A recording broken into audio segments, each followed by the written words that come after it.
ঐশ্বৰ্য বিভূতি সুখ শান্তি ধন সম্পত্তি তথা সমৃদ্ধিৰ অধিষ্ঠাত্ৰী দেৱী শ্ৰী শ্ৰী লক্ষী দেৱী বন্দনাৰে আৰু পৰম্পৰাগত নীতি নিয়মেৰে শনিবাৰে বৃহত্তৰ টেঙাখাত অঞ্চলত লক্ষী পূজা পালন কৰা পৰিলক্ষিত হয়।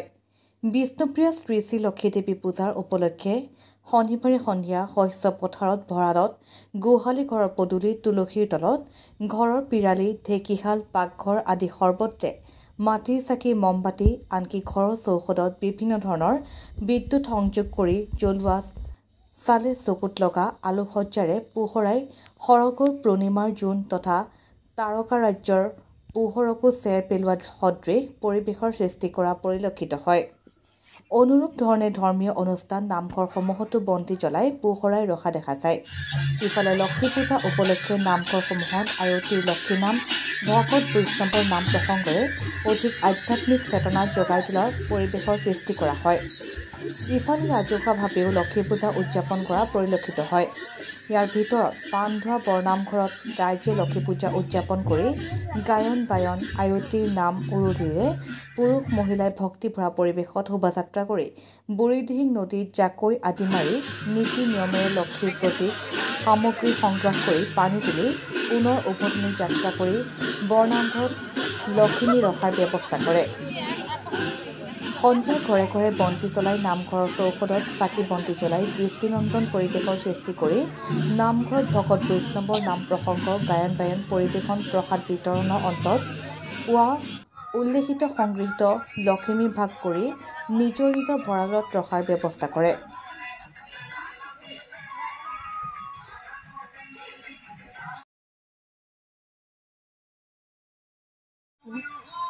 এতিয়া আমি এতিয়া আজি পতা ন প্ৰতি 5 বছৰ মূৰ পতা হয় লক্ষী পূজা আৰু প্ৰতি বছৰ ঠিক তেনেকৈ এইভাৱে পতা হয়। তেতিয়া গাঁৱে একত্ৰ কৰি আৰু আমি ইয়াৰ পৰা 2 মাইল দূৰৰ পৰা নদীত ঘাট আছে অহা যোৱা কৰা পাৰে পানী ঘাট গায়নে বায়নে আগুৱাই অনা হয় লক্ষী পূজা। এইবাৰ অনা নহ'ল নেকি? এইবাৰ তেনেকৈ গায়নে বায়নে আগবাঢ়ি গৈ লক্ষী আদৰি অনা হৈছে। আৰু এতিয়া আজি ৰাতি আকৌ ৰাতিও ঠিক তেনেকৈ গায়ন বায়না হ'ব নাম প্ৰসংগ হ'ব। তাৰপাছত ৰাতিপুৱা ঠিক তেনেকৈ প্ৰতিজন গৃহস্থ আহি গৃহিণী আহি ইয়াৰ পৰা লক্ষী লৈ যাব। প্ৰতিজন মানে গৃহস্থ আহিব ন আহি ঠিক তেনেকৈ নিয়ে আৰু নীতি নিয়ম 5 বছৰ মূৰত কৈছে ন? 5 বছৰ মূৰত। ঠিক আছে, ধন্যবাদ। অনুৰূপ ধৰণে সৰু অভয়াপুৰীয়া নামঘৰত পৰম্পৰাগত নীতি নিয়মেৰে আয়তীৰ পানী তোলা তথা নাম প্ৰসংগৰে দিনজোৰাকৈ আৰু তিৰলীয়া নামঘৰত নিশা পৰম্পৰাগত নীতি নিয়মেৰে পানী তোলা নাম প্ৰসংগ গায়ন বায়নেৰে লক্ষী পূজা সম্পন্ন কৰা হয়। আমাৰ সৰুপীয়া বৰনামঘৰত আজি লক্ষী পূজা বছৰেকীয়া হিচাপে পতা হয়। গোটেই মহিলাসকল আৰু পুৰুষসকলে সকলোৱে একেলগে নাম লৈ আমাৰ এই লক্ষী পূজা লক্ষীভাগ পুখুৰী লৈ জান জুৰিকৈ আমাৰ লখিমী অনা হয় আৰু এই 3 পাক মহিলাসকলে আহি নামঘৰত ঘূৰিছে, নামঘৰত 3 পাক ঘূৰে আৰু তেনেকৈ আমাৰ পৰম্পৰাটো আমি লক্ষী পূজাৰ পৰম্পৰা আমি সদায় মানি আহিছোঁ। অন্যহাতে বিভিন্ন অনুষ্ঠান প্ৰতিষ্ঠান যেনে ৰাইজৰ সহযোগত দক্ষিণ কপৌৱাস্থিত কপৌৱা নবোদয় সংসদ উন্নয়ন খণ্ডৰ সন্মুখৰ চাওদাংবাসীৰ উদ্যোগত লক্ষী থানত সৰু অভয়াপুৰীয়া যুৱ সংঘৰ উদ্যোগত জনক চুতীয়া তিনিআলিত 9 সংঘীয়া ৰাইজৰ উদ্যোগত তিনিআলিৰ লক্ষী থানত বৰবাম ৰাইজৰ উদ্যোগত তিনিআলি লক্ষী থানত 1 নং 2 নং বামুণীকুৰীয়া ৰাইজৰ উদ্যোগত ঘুগলনি লক্ষী থানত ঘুটুং আঞ্চলিক লক্ষী পূজা কমিটিৰ উদ্যোগত লক্ষী থানত দীঘলীয়া ৰাইজৰ উদ্যোগত লক্ষী থানত চুঙিপথাৰ ৰাইজৰ উদ্যোগত লক্ষী থানত চেনিবিল ৰাইজৰ উদ্যোগত তিনিআলি লক্ষী থানত 9 সংঘীয়া বঙালী গাঁও ৰাইজৰ উদ্যোগত লক্ষী থান আদিত লক্ষী দেৱীৰ মৃন্ময় মূৰ্তি স্থাপন কৰি সন্ধিয়াৰ পৰা নিশালৈ ভক্তিভৰা উৎসাহ উদ্দীপনাৰে লক্ষী নাম দিহানাম ভক্তিভৰা গীত নৃত্য আনকি বিহু নামৰ গীত বজাই বিহু নাচি আনন্দ ফূৰ্তিত মতলীয়া হোৱাও পৰিলক্ষিত হয়। শিশুৰ পৰা বৃদ্ধলৈ বৃহৎ সংখ্যক ৰাইজৰ উপস্থিতিত কিছুমান পূজাৰ স্থলীৰ বিভিন্ন প্ৰতিযোগিতা ভাগ্য পৰীক্ষাৰ লটাৰী তথা অনুৰূপ খেলৰ ব্যৱস্থা কৰাও পৰিলক্ষিত হয়। আমি লক্ষী পূজাৰ দক্ষিণীয়া বঙালী গাঁও আজি 25 বছৰ কাৰ্যকাল ভৰি দি আছোঁ, পাতি আছোঁ। লগতে লক্ষী পূজাৰ লগতে কৰম উদযাপন কৰি থাকোঁ। দক্ষিণীয়া বঙালী গাঁও উদযাপন লগতে সমূহ ৰাইজে লগতে আৰু আমি সকলো উলহ পালকে আমি পাতি থাকোঁ আৰু আমাক বিভিন্ন প্ৰাণৰ পৰা আহে আমাৰ ইয়াত দক্ষিণীয়া বঙালী গাঁও গীত মাত কৰি যায় আৰু সকলোৱে মৰম চেনেৰে আমি ভালদৰে সকলোৰে মানে পাতি যাওঁ। সেইটো কাৰণে আমি বছৰ যাতে আমি পাতি যাম, যাতে আৰু অহাকিটা দিনবিলাকো যাতে আমাৰ আৰু ভাল হয় আশা ৰাখিছোঁ। যাতে দক্ষিণীয়া বঙালী গাঁও সমূহ ৰাইজৰ পৰা আৰু ঠিক তেনেধৰণে যদি আৰু আমি ভাল ৰাস্তা শলাগ পাম তেতিয়াহ'লে আমি আৰু আগুৱাই যাম বুলি আশা কৰিছোঁ।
আমি প্ৰত্যেক বছৰে গোটন আঞ্চলিক লক্ষী পূজা সমিতিয়ে আমি লক্ষী পূজা স্থানীয় ৰাইজৰ সহযোগত আমি প্ৰত্যেক বছৰে আয়োজন কৰোঁ।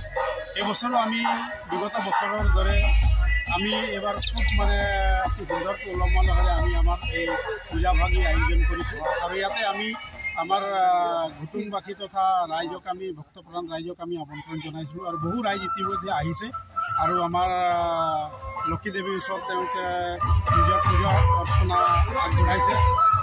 লগতে আমি এই অনুষ্ঠানৰ লগত ৰাখি আজি আমি এটা সাংস্কৃতিক কাৰ্যসূচী ৰাখিছোঁ, য'ত আমি ছাত্ৰ ছাত্ৰী যুৱক যুৱতীসকলৰ প্ৰতিভা বিকাশৰ কাৰণে তেওঁলোকৰ আমি প্ৰতিযোগিতা অনুষ্ঠিত কৰিছোঁ আৰু নিশাৰ ভাগত আমাৰ আমন্ত্ৰণ কৰিছোঁ আমাৰ শিল্পী যিহেতু মাতিছোঁ আমি সাংস্কৃতিক অনুষ্ঠান অনুষ্ঠিত কৰিব আৰু শিল্পী আমি নিমন্ত্ৰণ কৰিছোঁ আৰু ইতিমধ্যে আমাৰ মাজত আহি উপস্থিত হৈছে আমাৰ এই মঞ্চ মুকলি কৰিবৰ কাৰণে আৰ্চা কেন্দ্ৰীয় সমিতিৰ কাৰ্যনিৰ্বাহক সদস্য প্ৰমোদ বাৰ্লা ডাঙৰীয়া আৰু তেখেতে আমাৰ মঞ্চ মুকলি কৰিব আৰু অনুষ্ঠানটো আমি ৰাতি সুচাৰুৰূপে আমি চলাই লৈ যাম আৰু সকলোকে এই সময়তে আমি আমাৰ এই পূজাস্থলীত অহাৰ কাৰণে সকলো ৰাইজক আমি ধন্যবাদ জ্ঞাপন কৰিছোঁ।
News Desk Report, Tingrai, Sariali Live.